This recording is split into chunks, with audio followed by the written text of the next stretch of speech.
नमस्कार। कहा जाता है क्या कि तैयारी इतनी खामोशी से की जाए कि सफलता हलचल मचा दे। जी हाँ, आज हम लोग देखते हैं क्लास 10 बायोलॉजी चैप्टर 4 का यूनिट 2 उत्सर्जन का यूनिट 2 है, जिसमें हम लोग देखते हैं कुछ इंपॉर्टेंट चीजों को, जहां पर हम लोग आज चर्चा करेंगे। मनुष्य में उत्सर्जन। उत्सर्जन क्या है? जो अपशिष्ट पदार्थों को शरीर से बाहर करता है। शरीर से बाहर करने वाले विषैले पदार्थ जो हानिकारक है उसको समय से शरीर से बाहर करना होता है। यही प्रक्रिया उत्सर्जन कहलाता है। और जो भाग लेता है उत्सर्जन में, वो सारी क्रियाओं को उत्सर्जी अंग बोलते हैं। तो आइए यहाँ पे देखिए क्या हम लोग मनुष्य में वृक्क वृक्क की बात की जाए, किडनी किडनी सबसे महत्वपूर्ण उत्सर्जी अंग है। मनुष्य में उत्सर्जी अंग किडनी यानी वृक्क को कहा गया। राइट। अब यहाँ पे देखिए क्या कि उत्सर्जन में भाग लेने वाली, एक्सक्रीशन में भाग लेने वाले जो अन्य रचनाएं हैं जो मदद करती है, यानी कि उत्सर्जन में जो मदद करती है किडनी को, वह कौन कौन सी हो गई? तो पहला हो गया मूत्रवाहिनी।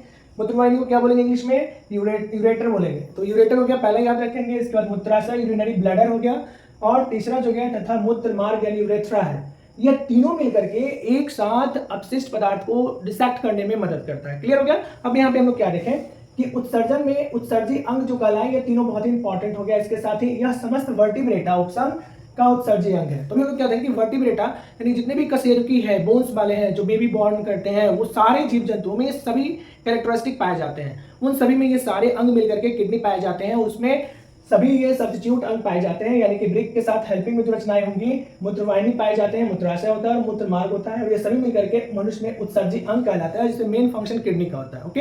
अब यहाँ पे हम देखें क्या कि मनुष्य में एक जोड़ा वृक्क पाया जाता है। वृक्क की संख्या कितना हो गया?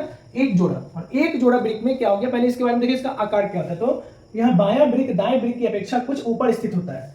ये हो गया बायां वृक्क दाएं वृक्क की अपेक्षा कुछ ऊपर होता है। और इस तरह से बायां वृक्क जो हो गया, बायां वृक्क जो हो गया दाएं वृक्क की अपेक्षा कुछ ऊपर पाया जाता है। और प्रत्येक वृक्क ठोस गहरे भूरे रंग लाल रंग का होता है। इसका आकार सेम के बीज के समान होता है, यानी कि सेम के बीज के सेप्ट के आकार का होता है। और इस तरह से यह मनुष्य में उत्सर्जी अंग होता है। आकार की यदि बात की जाए तो यह करीब 10 सेंटीमीटर लंबा, 5.6 सेंटीमीटर चौड़ा तथा 2.5 से 4 सेंटीमीटर मोटा होता है। इसकी ये लंबाई हो गई, ये चौड़ाई हो गई और ये मोटाई हो गई। वृक्क की बाहरी सतह कन्वेक्स, बाहर की तरफ जो होगा वो कन्वेक्स उभरा हुआ होगा, तथा अंदर की तरफ भीतरी सतह होगा कनकेव कहलाता है। वृक्क की भीतरी सतह हाइलम कहलाती है, और हाइलम से ही, इसी जगह से वृक्क धमनी उसमें प्रवेश करता है वृक्क में, और सीरा बाहर निकलता है। हम लोग धमनी और सीरा के बारे में जानते हैं कि धमनी जो होता है ऑक्सीजनेटेड ब्लड को शरीर में लेके जाता है, और सीरा डीऑक्सीजनेटेड ब्लड को यानी CO2 युक्त ब्लड को वहां से कैरी करके पुनः ट्रांसपोर्ट करता है। तो यहां तक हम समझ में आ गया कि मनुष्य में उत्सर्जन में कौन कौन से अंग भाग लेते हैं। तो सबसे पहला हो गया किडनी।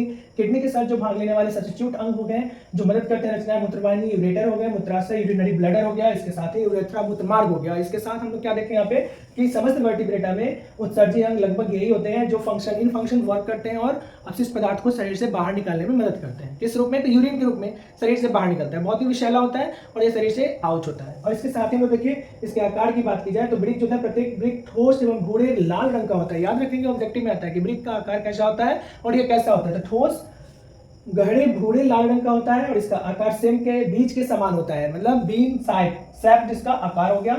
और यह करीब 10 सेंटीमीटर लंबा हो गया। इसकी लंबाई यहाँ से यहाँ देख ले 10 सेंटीमीटर हो गया। इसकी चौड़ाई की बात की जाए तो 5.6 सेंटीमीटर चौड़ा हो गया। यदि मोटाई की बात की जाए, पूरे से मोटाई की बात की जाए तो यह हो गया 2.5 से लेकर के 4 सेंटीमीटर मोटा होता है।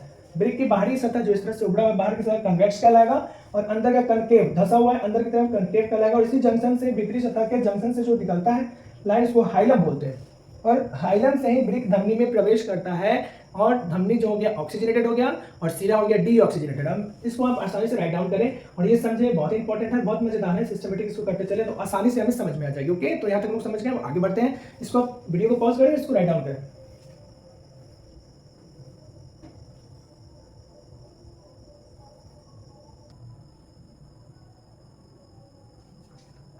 अब देखिए हम लोग हाइलम के बारे में जाने कि हाइलम जो होता है वो जंक्शन है जहां से वृक्क धमनी बाहर निकलती है और वृक्क धमनी अंदर प्रवेश करती है और सिरा बाहर की तरफ निकलती है। आगे देखते हैं यहाँ पे हाइलम जो हो गया ना, प्रत्येक वृक्क में हाइलम से एक मूत्र वाहिनी निकलती है। अभी हम चर्चा किए थे, तो हाइलम से ही एक मूत्र वाहिनी बाहर की तरफ निकलती है जो फिल्टर्ड करती है। और यह क्या करेगी, इसका शीर्ष भाग जो वृक्क से बाहर निकलता है थोड़ा मोटा होता है, यानी कि जब टॉप लेवल ऊपर का जो भाग हो गया ना, इस तरह से हाइलम का जो टॉप लेवल का भाग गया ऊपर, यह थोड़ा मोटा होगा। ये देखिए इस तरह से थोड़ा मोटा आएगा और यह थोड़ा मोटा होता है।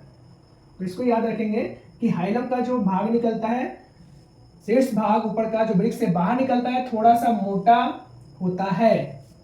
प्रत्येक मूत्रवाहिनी पीछे की ओर मूत्राशय में खुलती है। इसके पीछे का जो भाग हो गया ना, प्रत्येक मूत्रवाहिनी ये पीछे ये मूत्राशय में आगे खुलेगा। आगे हम देखेंगे इसके स्ट्रक्चर के बारे में। मूत्राशय नाशपाती के आकार की एक थैली के समान, ये हो गया, ये मूत्राशय जो हो गया ना, ये इधर से एक दूसरा पार्ट आ गया, हम लोग बनाएंगे फिर बाद में। अभी इसको देखें कि समझें, यही हो गया नाशपाती के आकार का। मूत्राशय नाशपाती के आकार की एक थैली के समान रचना होती है, जहां पर आकर के स्टोर होता है, यूरिन स्टोर होता है, उसी को बोलते हैं मूत्राशय।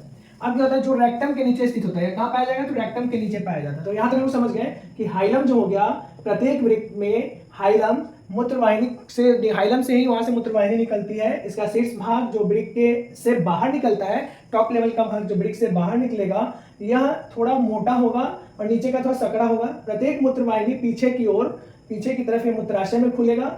मूत्राशय नाशपाती के आकार की एक थैली जैसी रचना होती है। तो यह नाशपाती के आकार की एक थैली जैसी रचना हो गई, जो रेक्टम में के नीचे स्थित होता है। यह जो हो गया ना, ये रेक्टम के नीचे स्थित होता है, यही हो गया, रेक्टम के नीचे स्थित होता है। तो यह हो गया हाइलम का फंक्शन, जो क्या करेगा, वहां से कैरी करेगा। आगे हम लोग देखिए क्या करता है, यह मूत्राशय के पिछले भाग में एक नली निकलती है, जिसे मूत्र मार्ग कहते हैं। इसे एक नली निकला जो यूरेथ्रा कहलाता है। मूत्र मार्ग मूत्र द्वारा, यूरिनरी ब्लैडर के द्वारा शरीर से बाहर खुलता है। यह यूरिनरी ब्लैडर के द्वारा शरीर से क्या करेगा, डिसेक्ट बाहर की तरफ खुल जाएगा। अब वृक्क की आंतरिक संरचना के बारे में देखिए, इंटरनल फंक्शन क्या होता है वृक्क का, तो हेडिंग देंगे वृक्क की आंतरिक संरचना। प्रत्येक वृक्क जो होता है ना, किडनी बाहर से, इसके बाहर से जो हो गया ये संयोजी उत्तक का बना होता है, याद रखेंगे। ये जो प्रत्येक वृक्क हो गया, बाहर से संयोजी उत्तक तथा आरेखित पेशियों से, यह आरेखित पेशियों से ढका होता है, इससे बना होता है। यह एक पतले कैप्सूल से ढका होता है, ऊपर से एक लेयर हो गया, जिस तरह से कैप्सूल के अंदर वो दबा होता है ना, वैसे ही पतला लेयर से ढका होता है, और कैप्सूल के अंदर एक पूरा पार्ट होता है, तो कैप्सूल से ढका होता है। प्रत्येक वृक्क में सूक्ष्म लंबित कुंडलित नलिकाएं पाई जाती है। इसमें बहुत सारी कुंडलित नलिकाएं इस तरह से पाई जाती है, सूक्ष्म कुंडलित नलिकाएं पाई जाती है, जो नेफ्रॉन या वृक्क नलिकाएं कहलाती है। सूक्ष्म नलिका को क्या बोलेंगे, जो वृक्क के अंदर की नलिकाएं पाई जाती है, सूक्ष्म होती है और कुंडलित क्वाइल्ड रचनाएं होती है, जिसको नेफ्रॉन कहते हैं। और ये बहुत ही इंपॉर्टेंट होता है, करीब एक वृक्क में नेफ्रॉन की संख्या लगभग 10 लाख के बराबर होती है। तो यहाँ पर क्या दिया कि जो नेफ्रॉन या वृक्क नलिकाएं पाई जाती है, यही इसका आंतरिक स्ट्रक्चर है जो फिल्टर का काम करता है। नेफ्रॉन को वृक्क की रचनात्मक एवं क्रियात्मक इकाई, स्ट्रक्चरल एंड फंक्शनल यूनिट कहा जाता है। तो हम लोग आज के वीडियो में देखेंगे कि हाइलम क्या करता है, वह कौन सा कार्य को करता है, मूत्राशय के पीछे का भाग किधर निकलता है, उसके बाद इसका आंतरिक संरचना क्या होता है, नेफ्रॉन का जो स्ट्रक्चरल एंड फंक्शनल यूनिट है उसको क्या कहते हैं, और ये सारे कंटेंट को आप सिस्टमेटिक वीडियो को पॉज करके राइट डाउन कर ले। हम लोग देखें हाइलम के बारे में, फिर मूत्राशय के पिछले भाग के बारे में जाने, और इसके साथ ही हम लोग वृक्क की आंतरिक संरचना के बारे में जाने। तो आज की वीडियो में हम लोग इतना देखें, नेक्स्ट वीडियो में यूनिट 3 में फिर इसके स्ट्रक्चर को जानेंगे। आज हम लोग इसको राइट डाउन कर ले, अब इसको सिस्टमेटिक आप उतार ले, इसको राइट डाउन करें। यहाँ हम लोग हाइलम के बारे में समझे। प्रत्येक वृक्क में जो हाइलम होगा, मूत्रवाहिनी से निकलेगा, इसका शीर्ष भाग जो होगा वृक्क से बाहर निकलेगा, यह थोड़ा मोटा होगा। प्रत्येक मूत्रवाहिनी पीछे की तरफ जो खुलेगा होगा, कहाँ पे खुलेगा, तो मूत्राशय में खुलेगा। इसको पाउच करके आप लोग आसानी से उतार ले। फिर मूत्राशय में खुलने के बाद क्या करेगा, मूत्राशय जो होगा नाशपाती के आकार का, सेब का आकार का होगा, नाशपाती आकार का होगा, जहाँ पे आपके यूरिन सब स्टोर होगा, और यह थैली के समान की रचना होगी जो रेक्टम के नीचे स्थित होता है।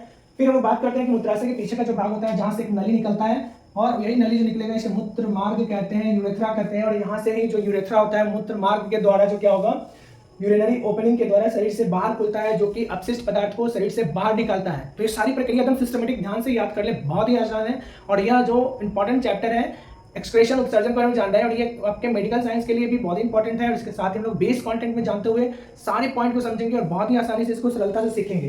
फिर हम लोग इसके वृक्क के इंटरनल स्ट्रक्चर के बारे में जाने कि आंतरिक संरचना क्या होती है, तो इसमें आगे डिटेल में इसका फिगर भी देखेंगे। यहाँ पे देखेंगे प्रत्येक वृक्क बाहर से जो होता है कनेक्टिव टिश्यू संयोजी उत्तक का बना होता है, जो इसमें लेयर होता है, और यह आरेखित पेशियों से, मतलब एक रेखा टाइप का सब पेशियां होती हैं जो उसको पूरे कवर को ढका रहता है, और यह कैप्सूल की तरह काम करता है। कैप्सूल का जो बाहर का आवरण पतला होता है, वैसे ही वृक्क को एक कैप्सूल के आकार में उसको ढक के रखता है। तो यहाँ एक पतले कैप्सूल से ढका होता है। प्रत्येक वृक्क में क्या क्या पाया जाता है, तो सूक्ष्म लंबी कुंडलित नलिकाएं पाई जाती है। सूक्ष्म देखिए, ध्यान रखिए क्या क्या हो गया, सूक्ष्म लंबी कुंडलित नलिकाएं पाई जाती है, और इसी नलिका को नेफ्रॉन बोलते हैं। क्या बोलेंगे बच्चों, नेफ्रॉन। और नेफ्रॉन क्या करेगा, नेफ्रॉन फिल्टर करता है, छानने का काम करता है। और एक वृक्क में, मैंने एक वृक्क में इसकी संख्या कम से कम 10 लाख होती है। सोचिए कितना बड़ा इंपॉर्टेंट चीज है। ऑब्जेक्टिव में भी आता है, कॉम्पिटिटिव एग्जाम में भी आता है कि एक वृक्क में नेफ्रॉन की संख्या कितनी होती है, तो यह हो गया 10 लाख के बराबर होता है। और यह नलिकाएं जो होती है नेफ्रॉन को ही क्या होता है, ब्रिक की रचनात्मक एवं क्रियात्मक इकाई कहते हैं ना। मजेदार, बहुत आसानी से याद होने वाला, सिस्टमेटिक 2 बार पढ़ ले, एक बार राइट डाउन कर ले, लिख ले, आसानी से दिमाग में बैठ जाएगा कि ब्रिक की लंबाई क्या है, चौड़ाई क्या है, मोटाई क्या है, आंतरिक स्ट्रक्चर कहाँ है, यूरिनरी ब्लैडर क्या है, यूरेथ्रा क्या है, यूरिन कहाँ स्टोर होता है, नाशपाती के आकार का कौन सा भाग हो गया। इसके साथ ही हम लोगों ने क्या देखा, स्ट्रक्चरल फंक्शन यूनिट किसको कहा जाता है, नेफ्रॉन की संख्या कितनी होती है, एक ब्रिक में नेफ्रॉन कितना होता है और नेफ्रॉन कार्य क्या करता है, यह फिल्ट्रेशन का काम करता है। और इसके साथ ही जो धमनी जाता है, ब्रिक धमनी, उसका क्या काम है, ब्रिक शिरा उसका क्या काम है। ये सारे सिस्टमेटिक जितने भी क्वेश्चंस हैं इसको हम लोग आसानी से राइट डाउन कर इसको लिख सकते हैं, बना सकते हैं, ऑब्जेक्टिव सब्जेक्टिव तो इसमें आ जाएगा। तो यहाँ तक हमको समझने में आसानी से उम्मीद करते हैं कि आप लोग को समझ में आया होगा। इसको आप राइट डाउन करके आप इसको लिखें और लिखने के बाद फिर नेक्स्ट वीडियो हम लोग अगला देखेंगे 3rd यूनिट में, जहाँ पर इसका स्ट्रक्चर को जानेंगे, फिर नेक्स्ट कंटेंट देखते हैं। आज की वीडियो में इतना ही रहने देते हैं। वीडियो को लाइक सब्सक्राइब और शेयर करना, wish all the best, take care, bye bye, Jai Hind, thank you. आपका दिन शुभ हो, नमस्कार।